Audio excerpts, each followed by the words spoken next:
વાગરાના દહેજ વિસ્તારમાં નર્મદા પરિક્રમાવાસીઓ ગંભીર સમસ્યાનો સામનો કરી રહ્યા છે।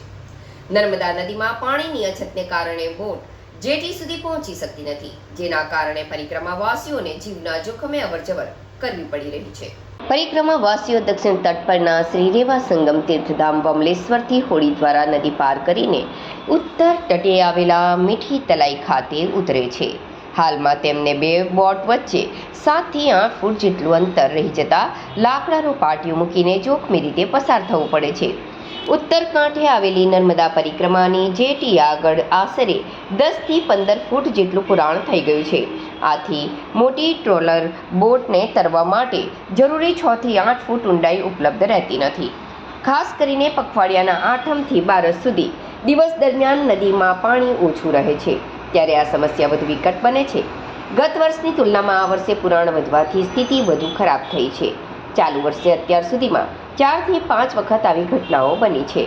આ મુદ્દે હોળી ઘાટના સંચાલકો દ્વારા તંત્ર સમક્ષ વારંવાર રજૂઆત કરવામાં આવી છે। સંચાલકોની માંગ છે કે પરિક્રમાની જેટી આગળ તાત્કાલિક ડ્રેસિંગ કરીને ખાડીની ઊંડાઈ વધારવામાં આવે, જેથી મોટી બોટો સીધી કિનારે લગાડી શકાય। જ્યાં સુધી ડ્રેસિંગ ન થાય ત્યાં સુધી વચગાળાના વિકલ્પ રૂપે રોરો ફેરીની જેટી પર બોટ ટંગારવાની કાયમી મંજૂરી આપવાની પણ માંગ ઉઠી છે। જો વહેલી તકે યોગ્ય પગલાં લેવામાં નહીં આવે તો નર્મદા પરિક્રમાવાસીઓ માટે આ માર્ગ વધુ જોખમી બનવાની ભીતિ વ્યક્ત કરવામાં આવી રહી છે। આ અંગે હોડીઘાટના સંચાલક સંકેત પટેલ સાથે વાતચીત કરતા તેમણે જણાવ્યું હતું કે હાલમાં પરિક્રમાવાસીઓનો ઘણો ઘસારો હોય છે। દહેજ તરફ આવેલી જેટી ખાતે ઊંડાઈ ઓછી હોવાના કારણે તેમને નીચે ઉતરવાની ઘણી તકલીફો પડે છે, જેથી અમે 3 થી 4 વખત તંત્રમાં રજૂઆતો કરી છે કે આ જેટી નજીક ડ્રેજિંગ કરીને તેને ઊંડી બનાવાય, અથવા જ્યાં રોરો ફેરી સર્વિસ ચાલતી હતી ત્યાં પરિક્રમાવાસીઓને ઉતારવા માટેની વ્યવસ્થા કરવામાં આવે તેવી અમારી માંગ છે। નર્મદેહર मैं कौशिक पटेल बमलेश्वर तालुका हसोद जिल्लो भरूच। बमलेश्वरથી મીઠી તલાઈ પરિક્રમાવાસીઓને લઈ જવા માટે બોટનો ઉપયોગ કરવામાં આવે છે, પણ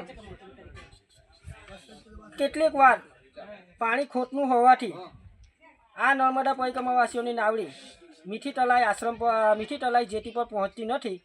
તો તેના માટે પ્રશાસન કંઈક ડ્રેજિંગ કરાવી નાવડી જેટીએ લાગે એવી સગવડ ઊભી કરે, કાં પછી પરિક્રમાવાસીઓને ઘોઘા રોરો ફેરીની જે જેટી છે એ જેટી પર પરિક્રમાવાસીઓને ઉતરવા માટે પરમિશન આપે એવી અમારી નાવડી ગામવાસીઓ, બમલેશ્વરવાસીઓ અને પરિક્રમાવાસીઓની એવી માંગ છે। તો પ્રશાસન આ બાબતે ધ્યાન દોરી યોગ્ય કાર્યવાહી કરે એવી અમારી માંગ છે।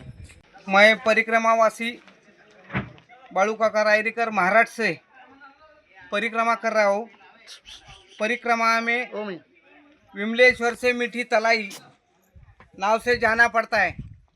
कभी कभी पानी कम होने के वजह से नाव में जेटी के पास जाना लगता है, तो एक नाव से दूसरी नाव में टेम्पररी रास्ता बना के निकलना पड़ता है।